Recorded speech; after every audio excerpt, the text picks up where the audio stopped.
हाय, कैसे हैं आप सब? आई होप दैट आप सब बहुत बढ़िया होंगे हमेशा की तरह, और हमेशा की तरह आप यहाँ पर वापस से आए हैं तो मैं आपका वेलकम कर रही हूँ आपके अपने चैनल स्कोर प्लस पे, जहाँ पे हम आपकी मदद करते हैं पढ़ने में, समझने में और उस पढ़ी समझी चीज़ों को एग्जीक्यूट करने में। तो मैं प्रियंका, आपकी बायोलॉजी की एजुकेटर, आपको एक चैप्टर पढ़ा रही थी, है ना? तो काफी लोगों को तो याद होगा कि मैम क्या पढ़ा रही थी, और जिनको याद नहीं है मतलब वो नए हैं, है ना? तो जो नए हैं, जो पुराने हैं, सबका बड़ा वाला वेलकम है यहाँ पे। और यहाँ पे कोई भी नया पुराना कंसीडर नहीं किया जाएगा। क्यों? क्योंकि हमारे पास बेनिफिट है कि जो भी हमने अभी तक पढ़ लिया है हम उसे एक्सेस कर सकते हैं। तो मैम ये कैसे होगा? ये ऐसे होगा बेटा जी कि इससे पहले हमने जो भी वीडियोस डाले हुए हैं आप वो जल्दी से जाके कवर कर लीजिए, ताकि आपको पता लग जाए कि हम किस फ्लो में जो है आगे बढ़ रहे हैं, कि क्या क्या हमने पढ़ लिया है और क्या क्या हमें पढ़ना है। तो मैम हम क्या पढ़ रहे थे? तो काफी लोगों को ऑलरेडी पता है कि हम क्या पढ़ रहे थे। एंड यहाँ पर है हमारे पास चैप्टर किसका? लाइफ प्रोसेसेस का। तो हम लाइफ प्रोसेसेस का जो चैप्टर है वो कवर कर रहे थे, और अब तक हमने काफी सारी जो टॉपिक्स हैं वो कवर कर लिए हैं, राइट? तो उन्हीं टॉपिक्स में से एक टॉपिक है हमारे पास रेस्पिरेशन इन ह्यूमन बीइंग्स का। हमने इससे पहले देखा था रेस्पिरेशन प्लांट्स के बारे में, और किसके बारे में? और मछलियों के बारे में। तो जब हमने पी फॉर प्लांट और मछली जल की रानी को कवर कर लिया तो हम अपने आप को क्यों छोड़ दें? हमें अपने बारे में भी तो जानना है ना। तो जैसे कि हमने न्यूट्रिशन में सब कवर किया था, हम रेस्पिरेशन में भी सब कवर करने वाले हैं, और धीरे धीरे हम देखेंगे कि कैसे रेस्पिरेशन जो है ये हमारी बॉडी में टेक प्लेस कर रहा है, या कैसे हमारी बॉडी में ये हो रहा है। तो अगर ये देखना है तो ऑब्वियसली इसके लिए तो हमें क्या चाहिए? इसके लिए हमें खाना चाहिए, और इसके लिए हमें ऑक्सीजन चाहिए। तो मैम ये कैसे हुआ? खाना तो हमें पता है कि हमने न्यूट्रिशन से ले लिया, हवा कहाँ से आएगी? तो हमें ये भी तो पता है ना कि हम सांस लेते हैं। तो वो जो सांस लेने की प्रोसेस है उसे हम ब्रीदिंग कहते हैं, ठीक है? और उस ब्रीदिंग की मदद से जो एयर हमारे आसपास है उसको हम बॉडी के अंदर लेते हैं, और देन उसी को एक्सेल आउट कर देते हैं। अंदर कितनी हवा भरेंगे ना, तो इसीलिए जितना जा रहा है, जितना यूज हो रहा है, फिर यूज होने के बाद जो बच रहा है वो वापस बाहर आ जाएगा, ठीक है? तो ब्रीदिंग की अगर हम बात करें तो रेस्पिरेशन के टाइम पे जो एयर हमने इनहेल करी है, जब रेस्पिरेशन होती है उस टाइम पे हम एयर को इनहेल करते हैं जो कि लंग्स में जाता है, एंड देन लंग्स में जब इसकी यूटिलाइजेशन हो जाती है, इसको यूज कर लिया जाता है कि हाँ बस अब तो पूरा का पूरा जितना मुझे ऑक्सीजन चाहिए था वो मैंने ले लिया, बाकी का जो है वो बाहर चले जाए, ठीक है? तो तब क्या होगा? तब ये होगा कि इस लंग्स में से वो एयर जो है वो वापस उसी रास्ते से वापस आएगी, ठीक है? यहाँ ऐसा नहीं है कि तुम यहाँ से अंदर गए तो तुम कहीं और से बाहर आओगे। जिस रास्ते से बेटा गए हो उसी रास्ते से तुम बाहर भी निकाले जाओगे। ये हाल है यहाँ लंग्स में, ठीक है? तो एयर इनहेल करके लंग्स में गया, लंग्स ने इसको यूज किया, उसके बाद वो जो एयर है वो एक्सेल आउट कर दिया जाता है, वो बॉडी से बाहर निकाल दिया जाता है, ठीक है? तो इनहेलेशन और एक्सहेलेशन के टाइम पे हमारे मसल्स की क्या कंडीशन है? तो इनहेलेशन के टाइम पे जो हमारे मसल्स होते हैं वो जनरली कंट्रैक्ट होते हैं, ठीक है? वो एकदम से सिकुड़ जाते हैं, एंड जब हम एक्सहेल करते हैं तो मसल्स जो हैं वो एकदम रिलैक्स हो जाते हैं और मजे मजे से फिर बैठे रहते हैं, ठीक है? कितने ही देर बैठेंगे हम, सांस तो कंटिन्यूसली लेते ही रहते हैं ना। तो कॉन्ट्रैक्शन रिलैक्सेशन चलती रहती है, इनहेलेशन एक्सहेलेशन चलता रहता है। तो मैम ये इनहेलेशन एक्सहेलेशन क्या है? तब से आप बोल रहे हो इनहेलेशन एक्सहेलेशन, पर बताया तो है नहीं कि क्या है ये।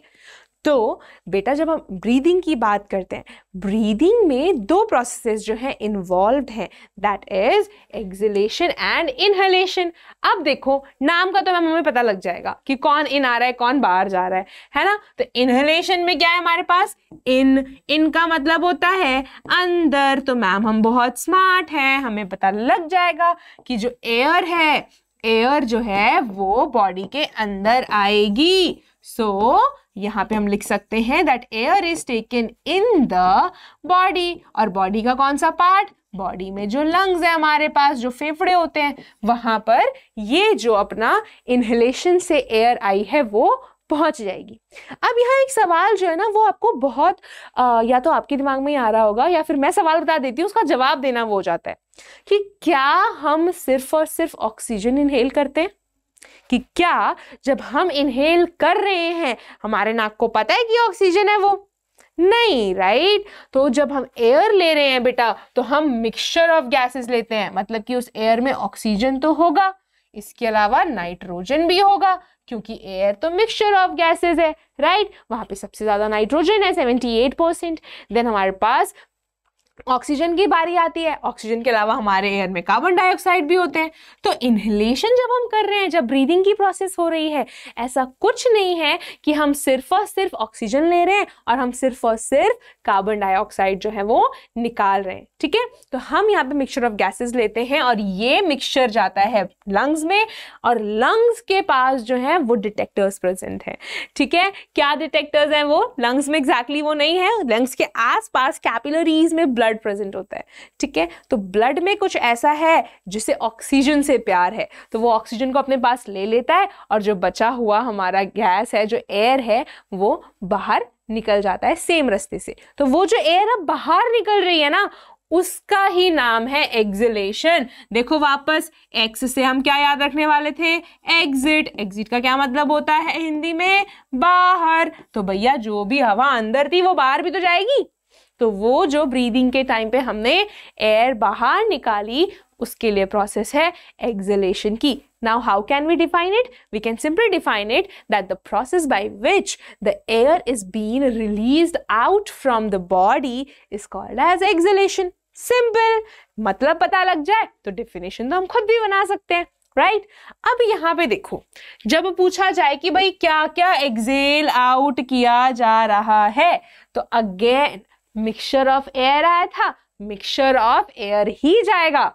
और यहाँ पे भी तुम्हें पता है, ऐसा कुछ नहीं है कि यहाँ पे 3 गैसेस आए थे कि ऑक्सीजन, नाइट्रोजन और कार्बन डाइऑक्साइड, तो जाते वक्त सिर्फ 2 ही रहेंगे, ऑक्सीजन को टाटा बाय करके चले जाएंगे। नहीं, हम जितना ऑक्सीजन इनहेल कर रहे हैं, हम सारा का सारा यूज नहीं करते, हम बहुत थोड़ा सा यूज कर पाते हैं, एंड जो बचा हुआ ऑक्सीजन होता है वो वापस बाहर चले जाता है।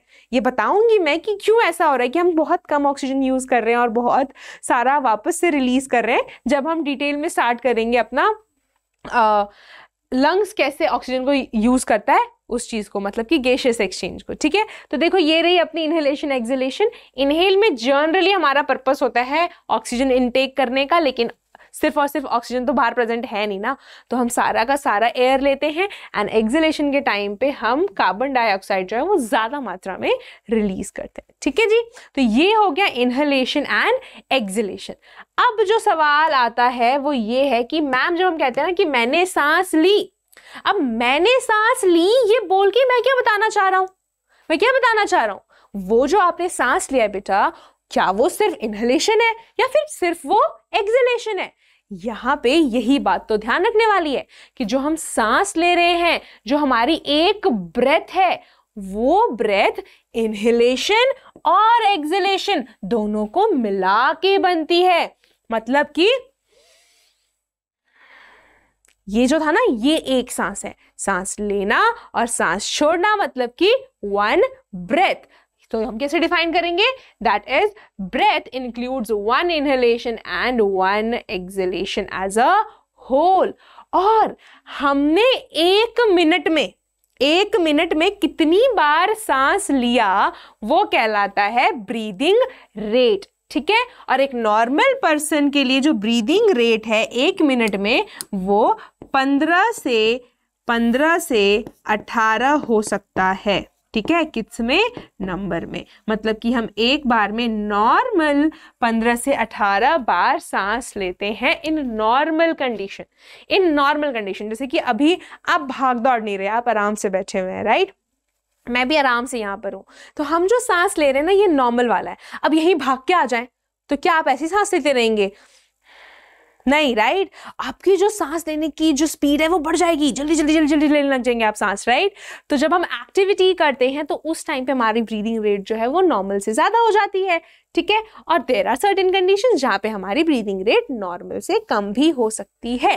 तो this is the normal average breathing rate for most of the human, जो कि हम ऑब्जर्व करते हैं जब हम नॉर्मल एक्टिविटीज कर रहे हो, like reading a book, like sleeping, like standing, sitting, इन वाले पोजिशंस में। अगर आप वॉक कर रहे हैं, उसमें भी ब्रिस्क वॉक कर रहे हैं, आप दौड़ना शुरू कर दें तो आपकी ब्रीदिंग रेट ग्रेजुअली बढ़ती जाएगी, ठीक है। तो ये हो गया जी अपने ब्रीदिंग रेट के बारे में। अब चलते हैं आगे और देखते हैं कि ये जो ब्रीदिंग करी, जो हमने सांस लिया, वो एयर कहाँ से कहाँ जा रहा है, ठीक है। तो पीछे स्क्रीन 1 मिनट के लिए मत देखो, अब मैं जैसे बता रही हूँ पैसेज उस चीज को फॉलो करो, ठीक है। तो क्या करना है, हमें पता है हमारे पास नाक है, हमें ये भी पता है कि हम नाक से सांस लेते हैं, इतना तो सबको पता रहता है। तो अब ये जो सांस ली, ये हवा कहाँ से कहाँ जा रही है, ये भी तो पता होना चाहिए ना। अगर मैं इसके स्क्रीन के सामने खड़ी हो जाऊं, देखो यहाँ पे है ना, यहाँ पे हमारे पास नाक है, राइट। नाक के यहाँ हमारे पास नॉस्ट्रिल्स होते हैं। नॉस्ट्रिल्स जो है ये वो बेटा एंट्रेंस है जहां से एयर जो है वो बॉडी के अंदर जाएगी। And once the air goes in, यहाँ पर देखो आता है अपना ये नेसल पैसेज वाला पोर्शन, राइट। ये जो नेसल पैसेज है, यहां से एयर अंदर जाने वाला है, लेकिन उससे पहले नेसल पैसेज में होते हैं बहुत फाइन हेयर्स। और इस हेयर का क्या काम है, ये जो हेयर है वो जो भी एयर में डस्ट पार्टिकल्स हमारी बॉडी में आना चाह रहे हैं ना, कि चलो चलो एयर जा रहा है, मैं भी चला जाता हूँ, फिर मैं इसको बीमार करूंगा, बट हमारी बॉडी स्मार्ट है, राइट। तो हमारी बॉडी ने वहां ऑलरेडी हेयर पार्टिकल्स रखा हुआ है अलॉन्ग विद सम म्यूकस, ठीक है। तो इसकी वजह से जो भी एयर आ रही है उसके अंदर जो भी डस्ट पार्टिकल होगा या फिर कोई ऐसी चीज होगी जो हमें हार्म कर सकती है, वहां पे रुक जाएगी। और इसके अलावा नेसल पैसेज में होते हैं एयर कंडीशनर, हाँ, जैसे घर में एसीज होते हैं ना, वैसे ही। तो ये ठंडा करने का काम नहीं करते, ये उस एयर को हमारी बॉडी टेम्परेचर के हिसाब से चेंज करते हैं, ठीक है। जो नेसल पैसेज में हमारे पास एयर आ रही है, उसको हमारी बॉडी का जो टेम्परेचर है उसके हिसाब से यहाँ पे सेट किया जाता है, क्योंकि ऑब्वियसली बाहर का टेम्परेचर हमारी बॉडी के अंदर के टेम्परेचर जैसा हमेशा बराबर नहीं होता। अगर होता तो हमें ना ठंड लगती ना हमें गर्मी लगती, राइट। क्योंकि हमें सर्दी भी फील होती है, हमें गर्मी भी फील होती है, मतलब बाहर और अंदर के टेम्परेचर में भाई फर्क है। इतना क्लियर हो गया अबाउट द नेसल पैसेज। अब नेसल पैसेज से पीछे जाता है जो एयर है यहाँ पे, this is the buccal cavity वाला रीजन जो हमने डाइजेशन में भी देखा था। अब इसी बक्कल कैविटी में ना हमारे पास माउथ की भी ओपनिंग है और यहीं से हमारे पास नेसल पैसेज की भी ओपनिंग आती है, क्लियर। अब जब हम बक्कल कैविटी से थोड़ा और नीचे जाते हैं तो वहां आता है बेटा फैरिंग्स, ठीक है। और जो ये फैरिंग्स है, ये यहां ड्रॉ करते हैं हम जरा, ये आया था नेसल पैसेज, यहां से आया माउथ, ठीक है। तो यहां बना ये बक्कल कैविटी। अब थोड़ा नीचे जाएंगे जहां से यहां पे देखो ये दो पोर्शन आएंगे, तो ये तो अपना नेसल पैसेज था, ये माउथ था, ये हो गया बक्कल कैविटी, ये लिख देते हैं हम यहाँ पे बक्कल कैविटी। अब ये जो रीजन है जहां पे कि हवा के पास ऑप्शन आ रहे हैं कि भाई मैंने कौन से तरफ जाना है, मेरा कौन सा रास्ता है, तो ये जो पहली बात रीजन है, ये जो स्टेशन पे पहुंचा है, इसका नाम है फैरिंग्स, ठीक है। इसको कहा जाता है फैरिंग्स। फैरिंग्स में ही हमारे पास ओपनिंग होती है विंड पाइप की और फूड पाइप की। और हमने अपने डाइजेशन वाले सिस्टम में देखा था कि हमारे पास विंड पाइप के ऊपर एपिग्लॉटिस होता है जो कि खाना खाते वक्त बंद हो जाता है, जिसकी वजह से खाना जो है वो अपने फूड पाइप में जाएगा। बट क्योंकि एयर आ रही है तो इस एपिग्लॉटिस को बंद होने की जरूरत नहीं है, एयर जाएगा कहाँ पे, इस विंड पाइप में, ठीक है। और विंड पाइप को ना हमेशा विंड पाइप मत लिख के आना, क्योंकि विंड पाइप का अपना नाम है यार, नाम से जानेंगे ना किसका क्या नाम है। तो विंड पाइप का जो नाम है वो है ट्रैकिया, और ट्रैकिया जो है ये हो जाता है नेक्स्ट पार्ट। अब मैम ट्रैकिया कहाँ है, ट्रैकिया देखो, गले को टच करो अपने, जब टच करोगे तो ये बीच वाला जो पोर्शन है ना सबका, ये एकदम इस देखा हार्ड फील होता है, और ऐसे में भी नहीं कि एकदम स्मूथ है, आपको ना फील होगा कि यार यहाँ ना जॉइंट्स है, मतलब कि ये जो फील होगा वो आपको कुछ ऐसा फील होगा कि यहाँ पे ऐसा है, फिर ऐसा है, फिर ऐसा है, फिर ऐसा है। तो ये क्या है, तो ये जो है ये ट्रैकिया में होते हैं रिंग्स ऑफ कार्टिलेज। और इसका भी एक काम है कि हमने कार्टिलेज यहाँ क्यों रखा है, ये बोन नहीं है यहाँ पे, ठीक है, एकदम हार्ड बोन नहीं है, यहाँ कार्टिलेज प्रेजेंट है ताकि ये अपना काम कर सके। और क्या काम कर सके? ये काम कर सके ट्रैकिया को हमेशा खुला रखने का, ठीक है, खुला रखने का, या फिर दूसरे शब्दों में बोले तो ये हेल्प करते हैं ट्रैकिया को कोलैप्स ना होने से, राइट। तो पहले लिख देते हैं इसका फंक्शन, फिर देखेंगे कि ये क्या मतलब है मैम, इसका क्या क्या वर्ड्स आप यूज कर रहे हो। सो प्रिवेंट्स कोलैप्सिंग ऑफ किसका? ट्रैकिया। तो दिस इज समथिंग जो हमारा रिंग्स ऑफ कार्टिलेज है वो कर रहा है। अब कोलैप्स होने से क्यों बचाना है? क्योंकि एक बात सोचो, हवा है, क्या हवा का कोई वेट होता है? नहीं ना, नहीं होता। और जो हमारा ट्रैकिया है, अगर वहां पे लेट्स से हवा नहीं है और ये रिंग्स ऑफ कार्टिलेज भी नहीं है, तो वो जो ट्रैकिया है वो चिपक जाएगा ना। और अगर वो चिपक गया तो जब आप सांस लेंगे, डू यू थिंक कि वो ओपन होगा? नहीं होगा, है ना। और अगर वो चिपक गया, सांस नहीं गई अंदर, तो हम तो भगवान को प्यारे हो जाएंगे। हमें नहीं होना भगवान को प्यारा इतना जल्दी, यार किसी को नहीं होना। हमें पढ़ना है, लिखना है ना, हमें कुछ बनना है। तो यहाँ पे बने रहेंगे तो उसके लिए बहुत इंपॉर्टेंट है ना कि चीजें समझ आए, पढ़े हम। और उसके लिए सबसे ज्यादा इंपॉर्टेंट है कि हमारी सांसें बराबर जो है वो चलती रहे, राइट। तो उन सांसों को बराबर चलाने के लिए यहाँ पे हमारे पास रिंग्स ऑफ कार्टिलेज होते हैं जो कि ट्रैकिया को कोलैप्स नहीं होने देते। तो ये फंक्शन हो गया अपने रिंग्स ऑफ कार्टिलेज का। नाउ अगर हम और आगे चले तो वहां पे देखो ये जो ट्रैकिया है ये बट जाएगा। अब यहां से ना चीजें तुम फील नहीं कर सकते। ये जो ट्रैकिया है ये यहाँ आके दो पीसेस में टूट जाता है, टूट क्या जाता है, बट जाता है, ठीक है, रास्ते हो जाते हैं दो। अब उस हवा के पास चॉइस है कि मैं इधर जाऊं या मैं उधर जाऊं, पर कहीं पे भी जाएगा, काम उसने एक ही करना है, ठीक है। तो ये जो दो रास्ते बने बेटा, इस रास्ते को हम कहते हैं ब्रोंकाई, ठीक है। तो ये नेक्स्ट पार्ट हो गया अपने रेस्पिरेटरी सिस्टम का। अब ये जो ब्रोंकाई है, ये यहाँ से जो दो रास्ते बने थे ना, ये दोनों रास्ते जाते हैं लंग्स में, लेकिन अलग अलग लंग्स, मतलब कि हमारे पास दो लंग्स है, ठीक है। कितने अमीर है ना, दो लंग्स है हमारे पास। सो ये जो दो लंग्स हैं, इनके अंदर वो ब्रोंकाई जो है वो जा रहे हैं और यहाँ जाके वो और ज्यादा फाइन में टूट रहे हैं, फाइन ब्रांचेस बना देंगे वो, ठीक है। तो वो जो फाइन ब्रांचेस बनी हैं उन्हें हम कहते हैं ब्रोंकियोल्स। एंड ये सिलसिला कहीं तो खत्म होना चाहिए, है ना। तो यही खत्म होता है वो, क्योंकि ब्रोंकियोल्स के आगे हमारे पास बलून लाइक सैक होता है। क्यों बलून लाइक? क्योंकि वो एक्सपैंड हो सकता है, जैसे गुब्बारा फूल सकता है ना, वैसे ही वो फूल सकता है। और वो कौन है? वो है अल्वियोलाई। सो ये है अपना पूरा का पूरा रेस्पिरेटरी सिस्टम, और इसमें से हमने फंक्शन अभी तक जान लिया है ट्रैकिया का।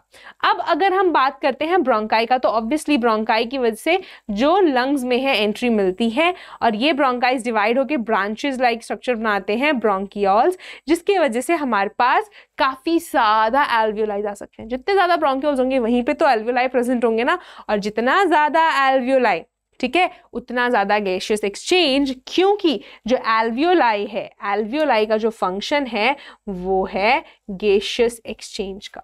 जो एल्वियोलाई है उसका फंक्शन है गैसियस एक्सचेंज।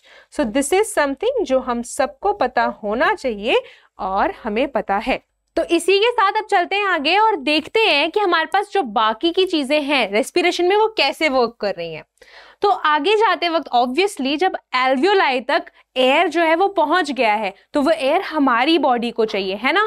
तो हमारी बॉडी को वो मिल कैसे रहा है ये जानना भी इंपॉर्टेंट है। सो यहाँ पे देखो हमारे पास पूरी की पूरी जो डायग्राम है वो अवेलेबल है, जिसमें कि ये देखो ये रहा एल्वियोलाई लंग्स का। इसको थोड़ा सा हमने किया है जूम इन, सो दैट हमें पता लग जाए कि यहाँ एक्चुअल में हो क्या रहा है। तो बेटा देखो ये हो गया अपना एल्वियोलर सैक, राइट। एल्वियोलाई का जो अंदर वाला पोर्शन है उसे हम एल्वियोलर सैक कह रहे हैं। सो ऑब्वियसली क्योंकि वो सैक है तो उसकी बाहर की तो कवरिंग है ना, तो उसे हम कह रहे हैं एल्वियोलर वॉल। तो यहां क्या हो रहा है, एल्वियोलाई के अंदर गैस आएगी, गैस में हमको क्या चाहिए, हमको चाहिए ऑक्सीजन। तो यहाँ पे ना हम बाकी एयर में जो गैसेस हैं उसकी बात नहीं करेंगे, हम रिस्ट्रिक्ट हो जाएंगे ऑक्सीजन और कार्बन डाइऑक्साइड से, क्योंकि इसी में तो ही मेन चीज हो रही है। तो यहाँ पे ऑक्सीजन एंटर करने वाला है और कार्बन डाइऑक्साइड जो बाहर होने वाला है। तो क्या होगा, तो जो अपने एल्वियोलाई का ये है सैक का जो वॉल है, यहाँ पे होते हैं बेटा बहुत सारे कैपिलरीज, राइट। हमारे जो ब्लड वेजल्स होते हैं, आर्टरीज एंड वेन्स, आर्टरीज टूट के बनाती हैं, कैपिलरीज टूटती नहीं है, मतलब वो बहुत छोटे छोटे बहुत थिन वेजल्स में कन्वर्ट हो जाती हैं, जिससे कि कैपिलरीज बन जाती हैं। तो क्योंकि वो थिन वेजल्स हैं, उसकी जो वॉल होती है वो काफी ज्यादा थिन होती है, जिससे कि चीजें अंदर बाहर इजीली आ जा सकती हैं, ठीक है। तो ये जी कैपिलरी की वॉल है। अब ब्लड आ रहा है इसमें, तो ब्लड के अंदर क्या होते हैं? ब्लड के अंदर होते हैं आरबीसीज, और ये जो आरबीसीज है ना, ये आरबीसीज जो है ये कैरी करते हैं हीमोग्लोबिन। हीमोग्लोबिन ये तो पता है मैम हमको, हीमोग्लोबिन हम देखते हैं कि मेल का इतना होना चाहिए, फीमेल का इतना होना चाहिए, और हीमोग्लोबिन जो है ये वो पिगमेंट है जो कि ब्लड को रेड कलर दे रहा है। ये तो हम सबको पता है, बट क्या आपको पता है कि ये जो हीमोग्लोबिन है इसको ऑक्सीजन बड़ा प्यारा है। ये जो हीमोग्लोबिन है ये वही चीज है जो कि उस ऑक्सीजन को कैरी करने वाली है। तो ये जो ऑक्सीजन है इसकी बहुत ज्यादा हाई एफिनिटी होती है। क्या होती है?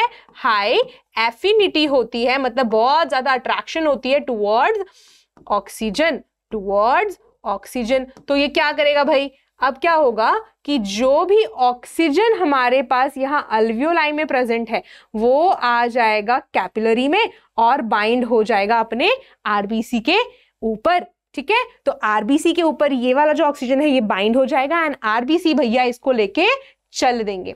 तो यहाँ पे जब आरबीसीज आ रहे हैं ना तो इनके ऊपर थोड़ा बहुत जो है कार्बन डाइऑक्साइड भी होता है। तो यहाँ जो भी कार्बन डाइऑक्साइड प्रेजेंट है वो चली जाएगी अपने एल्वियोलाई में। तो यहां से जब आई तो ये वापस से जिस रास्ते से आई थी, मतलब कि एल्वियोलाई में है, यहां से ब्रोंकियोल्स में जाएगी, ब्रोंकाई में जाएगी, ट्रैकिया में जाएगी, फिर वहां से फेरिंग्स और नासल पैसेज से बाहर through the process of acceleration.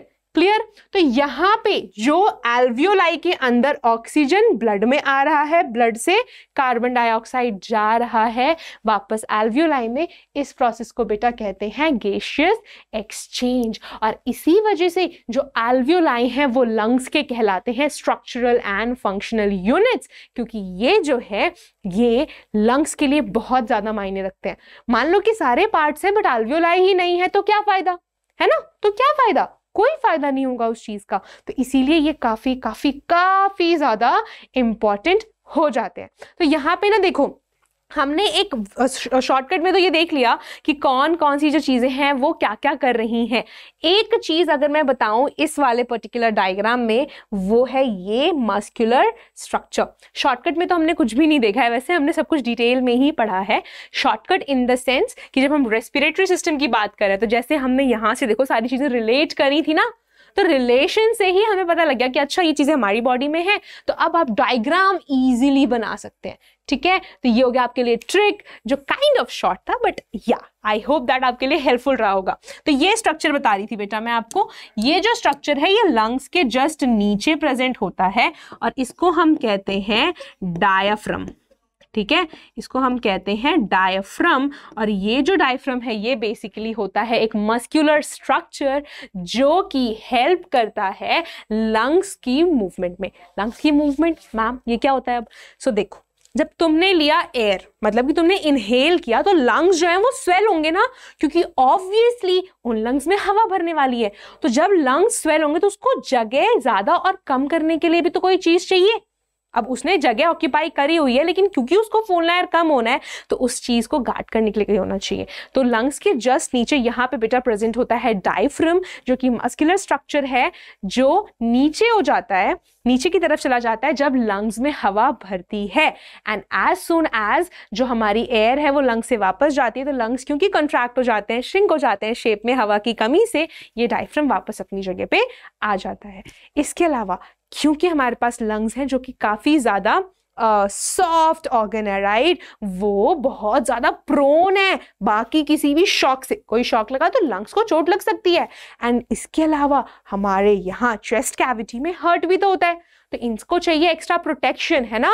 तो इसी वजह से जो लंग्स होते हैं वो कवर होते हैं रिब केज से। हमारे पास 12 पेयर ऑफ रिब केज होते हैं जो कि इस लंग्स को एनक्लोज करते हैं अपने अंदर, जिससे कि लंग्स और हार्ट दोनों ही सेफ रहे। तो ये जो डायफ्राम एंड रिब केज है ये भी हमारे रेस्पिरेटरी सिस्टम का पार्ट है, जो कि रेस्पिरेशन का रोल प्ले कर रहे हैं, जिसकी फंक्शनिंग जो है वो इस गैसियस एक्सचेंज के थ्रू हो रही है। ठीक है, तो ये तो बात हो गई कि गैसियस एक्सचेंज हुआ कैसे। वो हुआ ऐसे कि एल्वियोलाई जो है इसकी भी वॉल्स काफी थिन है, ये पोरस है, यहां से चीजें आ गई कैपिलरीज में।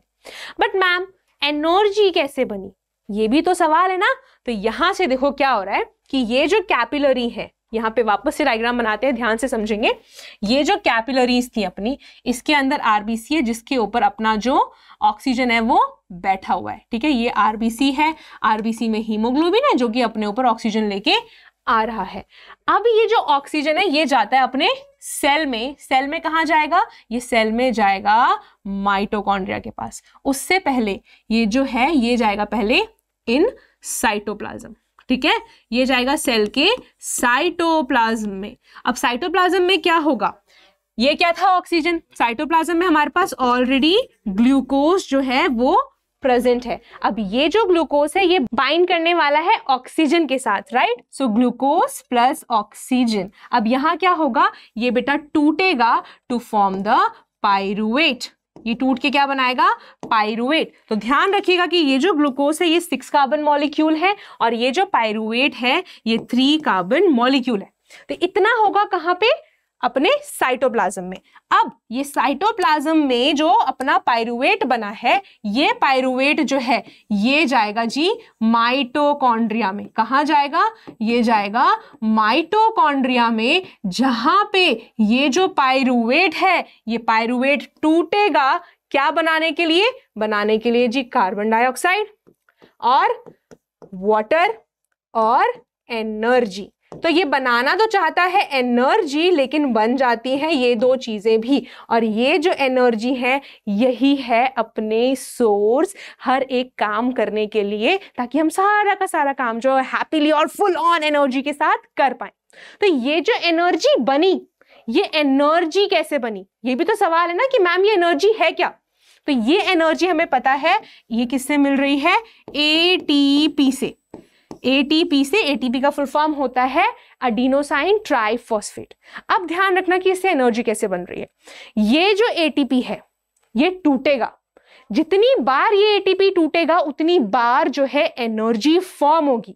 मतलब कि मैम कैसे टूटेगा, कौन आके तोड़ने वाला है, कोई हथौड़ा मारने वाला है, जी नहीं। ये एटीपी खुद जाने वाला है अपने पैर पे कुल्हाड़ी मारने के लिए। मतलब कि ये जाता है वाटर के पास और ये वाटर से कहता है भैया मुझको ना टूटना है क्योंकि मुझे ना एनर्जी बनानी है। तो ये जो एटीपी है ये वाटर के साथ रिएक्ट करता है और वाटर की प्रेजेंस में ये टूट के बनाता है एडीपी और एक जो इसका फॉस्फेट आयन है वो निकल जाता है। ठीक है, तो एडीपी इसका क्या फुल फॉर्म है, इट इज एडिनोसाइन डाइफॉस्फेट। और जो ये पीआई लिखा है ये है इनऑर्गेनिक फॉस्फेट। मतलब कि इसमें जो 3 फॉस्फेट थे उसमें से एक निकल के यहाँ पे ये इनऑर्गेनिक फॉस्फेट जो है बेटा वो आ गया है। तो जब ये टूटा, इसके टूटने से यहां होती है एनर्जी रिलीज, राइट। इसके टूटने से यहां पे एनर्जी रिलीज होती है which is almost equal to 14.5 kilo joules. And फिर वापस से ये एटीपी जो है ये वाटर के साथ जब रिएक्ट करेगी, वाटर के साथ रिएक्ट करने की वजह से, एक काम करते थोड़ा यहां लिखते हैं, ये वाटर के साथ रिएक्ट करेगी जिसकी वजह से ये एटीपी टूटेगा और हमारे पास बनेगा एएमपी। मतलब कि यहाँ पे है एडिनोसाइन मोनोफॉस्फेट, मतलब कि सिंगल फॉस्फेट रह गया है, वापस से एक जो फॉस्फेट है वो निकल गया है। तो जितनी बार ये एटीपी वाटर के साथ मिलेगा उतने बार ये टूटेगा और इसके टूटने से हमें मिलती जाएगी एनर्जी। तो ये है जो हमारे माइटोकॉन्ड्रिया में हो रहा है। क्योंकि ये माइटोकॉन्ड्रिया में हो रहा है तो माइटोकॉन्ड्रिया रिस्पॉन्सिबल हो गया ना हमारी बॉडी को एनर्जी देने के लिए। इसी रीजन से हम उसे powerhouse of the cell कहते हैं। अल्टीमेटली वो हमारी पूरी बॉडी का भी पावर सेल हो जाता है। और एक चीज जो यहाँ ध्यान देने वाली है वो ये है कि जब ये एटीपी इसके साथ रिएक्ट कर रहा है मैम, तो क्या हो रहा है, देखो जब वाटर की प्रेजेंस में कोई रिएक्शन होती है तो उसका कोई नाम होता है ना, हाइड्रो से याद रखो, लिटिक याद करो, तो यहाँ पे ये जो रिएक्शन होती है ये होती है हाइड्रोलिटिक रिएक्शन। ये होती है बेटा हाइड्रोलिटिक रिएक्शन, जिसमें कि वाटर की प्रेजेंस में चीजें टूटती है। हाइड्रो से वाटर याद रखना, लिटिक से टूटना याद रखना। तो वाटर की प्रेजेंस में जो अपना एटीपी है वो टूटेगा और वो हमें एनर्जी देने का काम करेगा। तो ऐसे ही रेस्पिरेशन जो है हो रही है, और देखा आपने कि ये जो है ये सेल के अंदर ही हो रही है। पहले ये साइटोप्लाज्म में हुई है, फिर ये माइटोकॉन्ड्रिया में हुई है। तो क्योंकि ये सेल के अंदर हो रही है, इस रेस्पिरेशन को हम कहते हैं जी सेल्यूलर रेस्पिरेशन। इस रेस्पिरेशन को क्या कहेंगे हम? इसको कहेंगे सेल्यूलर रेस्पिरेशन। क्लियर? तो ये हो गया अपना रेस्पिरेशन का टॉपिक यहाँ पे आज खत्म। एंड आई होप दैट आपको समझ आ गया होगा पूरा का पूरा प्रोसेस कि ये कैसे आगे परफॉर्म हो रहा है और कैसे ये रिजल्ट करने वाला है। और एक चीज और, अगर आप पूछ रहे कि मैम कितने एटीपीज प्रोड्यूस होंगे, तो बेटा इस सेल्यूलर रेस्पिरेशन की प्रोसेस से टोटल 38 एटीपी जो है हमें मिलते हैं। ठीक है, तो सोचो अगर एक के टूटने से हमें इतनी एनर्जी मिल रही है, यहाँ पे भी हमें एनर्जी मिलेगी, तो 38 एटीपीज के टूटने से कितनी एनर्जी मिलेगी? काफी सारी, है ना? तो आज के लिए इतनी एनर्जी काफी है। अब बाकी की और एनर्जी यूज करेंगे अगले सेशन में। तब तक के लिए आप इन नोट्स को लेने के लिए डाउनलोड कर सकते हैं हमारा स्कॉर प्लस ऐप। उससे पहले जल्दी से एक बार जस्ट में देख लेते हैं कि पूरा का पूरा फ्लो क्या है जब हमने एयर इनहेल किया उसका। तो हमने एयर बेटा इनहेल किया एनवायरमेंट से, क्योंकि वहां पे काफी ज्यादा जो ऑक्सीजन है वो प्रेजेंट है। वो जाएगा अपने नासल कैविटीज में, वहां से जाता है वो फेरिंग्स, राइट? फेरिंग से वो जाता है ट्रैकिया में, ट्रैकिया डिवाइड होके फॉर्म करता है ब्रोंकाई, राइट? ये 2 ब्रोंकाई है, 2 ब्रोंकाई कहाँ जाएंगे? ब्रोंकियोल्स में। अल्टीमेटली ब्रोंकाई से जो है यहाँ से अपना लंग स्टार्ट हो जाता है। ट्रैकिया के बाद लंग्स की एंट्री हो जाती है, क्योंकि ये ब्रोंकाई लंग्स में ही बने हैं, टूटे हैं, राइट? लंग्स में जाने के लिए तो टूटे हैं। फिर आ गया ब्रोंकियोल्स, ब्रोंकियोल्स में है अपने पास अल्वियोलाई। यहां पर क्या होगी? यहां पर होगी गैसियस एक्सचेंज। ऑक्सीजन जो है वो ब्लड में जाता है, ब्लड से कार्बन डाइऑक्साइड वापस से अल्वियोलाई में आता है। अब वो जो कार्बन डाइऑक्साइड है, वो कार्बन डाइऑक्साइड जाएगा ब्रोंकियोल्स में, वहां से ब्रोंकाई ट्रैकिया के द्वारा होते हुए फेरिंग्स का रास्ता तय करते हुए नासल कैविटी से वापस से बाहर एनवायरनमेंट में दे दिया जाएगा। तो this is how the flow of air in our body takes place. And अगर हम बात करते हैं कि ये ऑक्सीजन कहाँ जाने वाला है, इसके अंदर जो ऑक्सीजन था वो ऑक्सीजन जो है वो ब्लड में चला गया है, और ब्लड से वो सेल में जाएगा, जहां पे उसकी सेलुलर रेस्पिरेशन होगी, जो कि हमने इससे पिछले वाले स्लाइड में देखी थी। ठीक है, तो ये हो गया पूरा फ्लो, ये हो गया आज का सेशन। और जैसे कि मैं आपको बता रही थी कि इन नोट्स के लिए आप डाउनलोड कर सकते हैं हमारा स्कॉर प्लस ऐप, तो बिल्कुल से करिए और पढ़ते रहिए बेटा जी, क्योंकि एग्जाम बहुत पास है और हमें किसी भी चीज से कॉम्प्रोमाइज नहीं करना, हमें अपना लॉस नहीं करवाना है। ठीक है जी, so with this I am ending the session here with a note that all of you will stay happy, healthy and safe. Bye bye, take care.